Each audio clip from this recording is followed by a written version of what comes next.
नमस्कार। प्रभा साक्षी news network पर आप सभी का स्वागत है।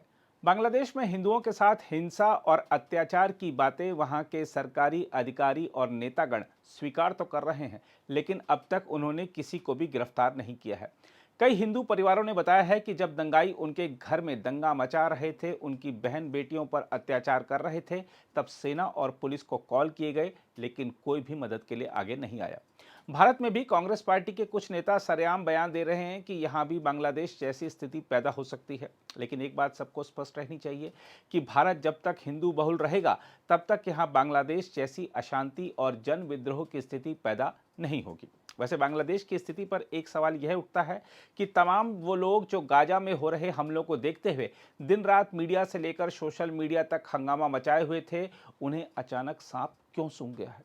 क्या उन्हें नहीं दिख रहा कि बांग्लादेश में बेटे के सामने मां का बलात्कार हो रहा है, पिता के सामने बेटी का बलात्कार हो रहा है, भाई के सामने बहन का बलात्कार हो रहा है, पति के सामने पत्नी का बलात्कार हो रहा है? इस मुद्दे पर उच्चतम न्यायालय के वरिष्ठ अधिवक्ता और भारत के पीआईएल मैन के रूप में विख्यात अश्विनी उपाध्याय का कहना है कि तालीम और सोच नहीं बदली, इसलिए दरिंदों ने जो कार्य 11वीं शताब्दी में किया था, वही कार्य वह 21वीं शताब्दी में भी कर रहे हैं। बांग्लादेश में संविधान भी है, संसद भी है, सेना भी है, मिसाइल भी है, तोप भी है, बारूद भी है, गन भी है। इसके बावजूद पिता के सामने बेटी का बलात्कार हो रहा है, पति के सामने पत्नी का बलात्कार हो रहा है, बच्चे के सामने मां का बलात्कार हो रहा है। और चलिए बांग्लादेश तो छोड़िए, इतना सब कुछ हो रहा है, इसके बावजूद हमारे देश में नेता, अभिनेता, लेखक, बुद्धिजीवी, पत्रकार, कलमकार जो छोटी छोटी बात पे ट्वीट करते हैं, छोटी छोटी बात पे वीडियो बनाते हैं, वो भी मौन बैठे हुए। और ये जो पिता के सामने बेटी का बलात्कार हो रहा है या पति के सामने पत्नी का बलात्कार हो रहा है, ये जाति देख के नहीं हो रहा है, ये देख के नहीं हो रहा है कि ब्राह्मण है कि क्षत्रिय है कि वैश्य है कि दलित है, धर्म देख के भी नहीं हो रहा है। बलात्कार करते समय बलात्कारी ये नहीं देख रहे हैं हिंदू है कि जैन है कि बौद्ध है कि सिख है, केवल इसलिए बलात्कार हो रहा है कि ये काफिर है। अभी तो ऐसे वीडियो आए हैं कि बाकायदा अंडरवियर खोल के देखा गया है कि ये कहीं मुस्लिम तो नहीं है, और उसके बाद उसको मारा गया है। आप सोच सकते हैं कि अंडरवियर खोल खोल के देख देख के मारा जा रहा है। जहां क्लियर है कि हाँ ये हिंदू जैन बौद्ध सिख है, उसको तो मार दे रहे हैं, लेकिन जहां डाउट हो रहा है वहां पे अंडरवियर खोल के चेक कर रहे हैं कि हाँ ये हिंदू ही है कि नहीं है। और हमारे देश में इसके बावजूद संसद में तू मैं हो रहा है, आरोप प्रत्यारोप हो रहा है, नूरा कुश्ती हो रही, बतौलेबाजी हो रही, तू चोर मैं सिपाही का खेल हो रहा है। बांग्लादेश में हिंदू जैन बौद्ध सिख खौफ के साए में जी रहे हैं। इसके बावजूद हमारी मीडिया, हमारी खबर पालिका विनेश फोगाट के मेडल की चिंता कर रही है। शर्म नहीं आती? इतना सब होने के बावजूद अगर आप शांत हैं तो इसका मतलब आपका मानसिक खतना हो चुका है। इतना जो कुछ बांग्लादेश में हो रहा है, इसके बावजूद अगर आपकी आत्मा झकझोर नहीं रही है तो आप इसका मतलब दल गुलाम हो चुके हैं। पॉलिटिकल पार्टी ने आपका मानसिक खतना कर दिया है, आपको पूरी तरीके से मानसिक गुलाम बना लिया है। जो कुछ बांग्लादेश में हो रहा है इसके बावजूद भी आप चुप हैं, तो आप न समाजवादी हैं, न अंबेडकरवादी हैं, न लोहियावादी हैं, आप कुछ नहीं हैं, न गांधीवादी हैं, आप बहुत बड़े पाखंडी हैं। जो कुछ बांग्लादेश में हो रहा है अगर आप उसके बावजूद भी चुप हैं तो वास्तव में आप नेता कहलाने के लायक नहीं है, आप अभिनेता कहलाने के लायक नहीं है। आप अपने आप को समाज का प्रतिष्ठित आदमी मत मानिए। और एक बात याद रखिएगा, ये जो बांग्लादेश में हो रहा है ये पहली बार नहीं हो रहा है। ये जो बांग्लादेश में हुआ है यही पहले अफगानिस्तान में हुआ था, अफगानिस्तान भी भारत का हिस्सा था। ये जो बांग्लादेश में हो रहा है यही पाकिस्तान में हुआ था और पाकिस्तान भी भारत का हिस्सा था। ये जो बांग्लादेश में हो रहा है ये मालदीव में हुआ था, मालदीव भी भारत का हिस्सा था। ये जो बांग्लादेश में हो रहा है ये कश्मीर में हुआ था और कश्मीर भी भारत का आज भी हिस्सा है। और जो आज बांग्लादेश में हो रहा है ये बाबर के समय में भी हुआ था, हुमायूं के समय में भी हुआ था, तुगलक के समय में भी हुआ था, गोरी के समय में भी हुआ था, गजनी के समय में भी हुआ था, अकबर के भी समय हुआ था। आज जो बांग्लादेश में हो रहा है ना, ये आज की कोई पहली घटना नहीं है। ये जो बांग्लादेश में हो रहा है ये सीरिया में भी हुआ है, यमन में भी हुआ है, यजीदियों के साथ भी हुआ है और भी कई देशों में हो चुका है। इसके बावजूद समस्या के मूल कारण की चर्चा नहीं हो रही, इस समस्या के अस्थायी समाधान की चर्चा नहीं हो रही। नरसंहार होता जा रहा है, इसके बावजूद दुकानें लूटी जा रही हैं, शोरूम लूटे जा रहे हैं, खेतों पे कब्जा किया जा रहा है, घरों पे कब्जा किया जा रहा है। बड़े बड़े हवेली वाले बेघर बन चुके हैं। जो बेचारे आराम से अपने घर में रह रहे थे आज वो सड़क पे आ चुके हैं और इसके बावजूद उनकी बहन बेटियां सुरक्षित नहीं है। कभी सोचा आपने कि वो पत्नी अपने पति से आंख कैसे मिलाएगी जिसके सामने उसका बलात्कार हो चुका है? कभी आपने उस पिता की मजबूरी सोचा जिसके सामने उसकी बेटी का बलात्कार हो रहा है और पिता असहाय है? कभी आपने सोचा उस बच्चे से अपनी मां कैसे आंख मिलाएगी जिसके सामने उसका बलात्कार हुआ है, सामूहिक बलात्कार हुआ है? अरे कुछ तो शर्म कर लो, कुछ तो अपनी आत्मा को जगा लो। पार्टियों की गुलामी कब तक करोगे? नेताओं की गुलामी कब तक करोगे? और अगर तुम सोच रहे हो कि जो बांग्लादेश में हुआ है यह भारत में नहीं होगा, तुम्हारी बहुत बड़ी भूल है। जो बांग्लादेश में हुआ है वो कश्मीर में हो चुका है।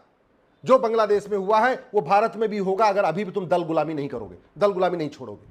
अभी अगर तुम्हारा मानसिक खतरा भी जारी रहा ना, तो जो बांग्लादेश में हुआ है वो यहां होगा। मैं हाथ जोड़ के निवेदन कर रहा हूं, छोड़ दो दल गुलामी, छोड़ दो पार्टियों की गुलामी, कठोर कानून की मांग करो। ये जो मुगलिया जो स्कूल चल रहे हैं भारत में, 5 लाख से ज्यादा मुगलिया स्कूल चल रहे हैं जिसमें नफरत सिखाई जा रही है, उनको खत्म करवाने भारत में समान शिक्षा लागू करने की मांग करो। कम से कम 10वीं तक one nation one education board हो, वन नेशन वन सिलेबस हो, वन नेशन वन करिकुलम हो। छोड़ दो पॉलिटिकल पार्टियों की गुलामी। यहां पे भारत में समान नागरिक संहिता लागू करने की मांग करो, समान धर्मस्थल संहिता लागू करने की मांग करो, समान जनसंख्या संहिता लागू करने की मांग करो, घुसपैठ के खिलाफ कठोर कानून की मांग करो। हमारा कानून सड़ा हुआ है, इसलिए 5 करोड़ घुसपैठिए तो 2017 में ही आ गए थे, अब तो ये 5.5 करोड़ हो चुके और कोई घुसपैठिया निकाला नहीं जा रहा है। किसी एक राज्य से घुसपैठिया कोई नहीं निकाला नहीं जा रहा है। यह कड़वी सच्चाई बता रहा हूं। छोड़ दो पार्टियों की गुलामी, छोड़ दो नेताओं की गुलामी। और जिन नेताओं के भरोसे बैठे हुए हो, जिन पॉलिटिकल पार्टियों के भरोसे बैठे हुए हो, ये कुछ नहीं तुम्हें बचाने नहीं आएंगे। बांग्लादेश में हत्या बलात्कार हो रहा है, कोई पॉलिटिकल पार्टी उनको बचाने आ रही है क्या? जो वहां हिंदू जैन बौद्ध सिख 1 करोड़ से ज्यादा आज की डेट में सड़क पे आ गए हैं, वो भी वोट देते थे, वो भी पॉलिटिकल पार्टियों के सदस्य थे। बांग्लादेश का कोई धर्मगुरु, महामंडलेश्वर, कथावाचक किसी को बचा पा रहा है क्या? अरे वो अपना ही घर नहीं बचा पा रहे। बांग्लादेश का कोई व्यापारी दूसरों को बचा पा रहा है कि नहीं? वो अपनी दुकान नहीं बचा पा रहा है, अपना शोरूम नहीं बचा पा रहा है, दूसरों कैसे बचा लेगा? बांग्लादेश का कोई नेता अभिनेता दूसरों को बचा पा रहा है क्या? वहां तो अभिनेताओं का घर जलाया जा रहा है, वहां तो गायकों का घर जलाया जा रहा है। अभी जलाया गया ना बांग्लादेश में। तो अगर तुम किसी नेता के भरोसे बैठे हो, किसी अभिनेता के भरोसे बैठे हो, किसी लेखक के भरोसे बैठे हो, बुद्धिजीवी के भरोसे बैठे हो, किसी कलाकार के भरोसे बैठे हो, सुबह से लेकर शाम तक किसी पत्रकार के लिए ताली बजाते रहते हो, तो तुम बहुत बड़े गफलत में हो। तुम्हें समझ में नहीं आ रहा है कि इस समस्या का स्थायी समाधान क्या है। इस समस्या का स्थायी समाधान है भारत में one nation one education board, one nation one syllabus, one nation one curriculum. दूसरा कोई समाधान नहीं। जब तक ये पाक नापाक की सोच खत्म नहीं होगी, तब तक अराजकता खत्म नहीं होगी, तब तक हिंसा बलात्कार नहीं रोकेगा। और पाक नापाक की सोच बचपन से आती है, स्कूल से आती है, इसलिए नफरती स्कूलों को बंद करना पड़ेगा, समान शिक्षा लागू करना पड़ेगा। जब तक ये विशेष दर्जा चलेगा, विशेष तालीम चलेगी, विशेष स्कूल चलेगा, तब तक पाक नापाक की सोच नहीं बंद होगी। पाक नापाक की सोच के लिए समान शिक्षा के समान नागरिक संहिता भी लागू करना पड़ेगा। घुसपैठियों को भगाने के लिए घुसपैठियों और उनके मददगारों की 100% संपत्ति जब्त करने, नागरिकता खत्म करने, आजीवन कारावास, फांसी देने के लिए कानून बनाना पड़ेगा। धर्मांतरण को रोकने के लिए धर्मांतरण कराने वाले और उनके मददगारों की 100% संपत्ति जब्त करने, नागरिकता खत्म करने, आजीवन कारावास, फांसी के लिए कानून बनाना पड़ेगा। अगर हम चाहते हो भारत को बचाना, तो भ्रष्टाचार के खिलाफ कठोर कानून बनाना पड़ेगा, क्योंकि भारत में जितनी अराजकता है ये सब काले धन के जरिए हो रही है। इसकी सबकी फंडिंग हवाला के जरिए हो रही है, FCRA के जरिए हो रही है। तो विदेशी चंदा नियंत्रण कानून बनाना पड़ेगा। हमारी यंग जनरेशन को जो नशे में डुबोया जा रहा है, बर्बाद किया जा रहा है, उसके लिए नशे के खिलाफ कठोर कानून बनाना पड़ेगा। और खुद भी सोच लो कि जितनी अराजकता बांग्लादेश में है, इतनी अराजकता दुबई में क्यों नहीं है, इतनी अराजकता कुवैत में क्यों नहीं है, इतनी अराजकता अरब में क्यों नहीं है? क्योंकि दुबई, अरब, कुवैत का कानून कठोर है। ऐसा नहीं है कि वहां पे सब लोग रहते हैं वहां पे। आप कभी सुना कि दुबई में कि भी हिंदू जैन बौद्ध सिख का घर जलाया गया हो? कभी सुना आपने कि कुवैत में हिंदू जैन बौद्ध सिख का घर जलाया गया हो? कभी आपने सुना कि अरब में हिंदू जैन बौद्ध सिख का घर जलाया गया? नहीं जलाया गया। क्यों? कानून इतना कठोर है। सठे साठ्यम समाचरेत, भय बिन होय न प्रीत। भारत को बचाना है तो भारत में जस्टिस विद इन ईयर लागू करना पड़ेगा, कठोर कानून बनाना पड़ेगा और जस्टिस विद इन ईयर लागू करना पड़ेगा।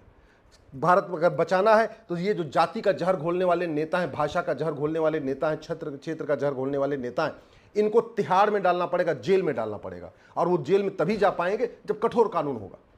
जब तक ये पाखंडी ये जो हजारों करोड़ की कालाधन बेनामी संपत्ति इकट्ठा करके और सफेद टोपी पहन के जो संसद में पहुंच रहे हैं, जब तक ये नहीं रुकेंगे तब तक भारत में अच्छा कानून नहीं बन पाएगा। अच्छा कानून तब बनेगा जब अच्छे लोग संसद में जाएंगे, और अच्छे लोग संसद में तब जाएंगे जब बुरे लोग तिहाड़ में जाएंगे। जब तक बुरे लोग बाहर बैठे हुए हैं, ये अच्छे लोगों को संसद पहुंचने नहीं देंगे। और अच्छे लोग संसद तब पहुंचेंगे जब आप पार्टियों की गुलामी छोड़ोगे, आप नेताओं की गुलामी छोड़ोगे और खुल के बोलना शुरू करोगे, सच को सच बोलना शुरू करोगे।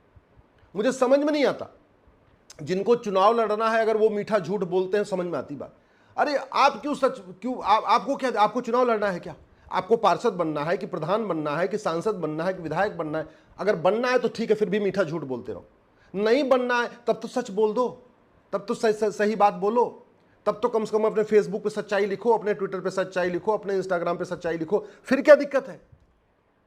एक बात याद रखना, दुर्योधन का ननिहाल गंधार भी भारत था, राजा भरत का ननिहाल कैकेयी भी भारत था, मालदीव भी भारत था। हर जगह से हिंदू खत्म हो चुके हैं। भारत के 9 राज्यों से हिंदू खत्म हो चुके हैं। 200 जिलों 800 जिलों में से 200 जिलों में खत्म हो चुके हैं। 6000 तहसील में से 1500 तहसीलों में खत्म हो चुके हैं।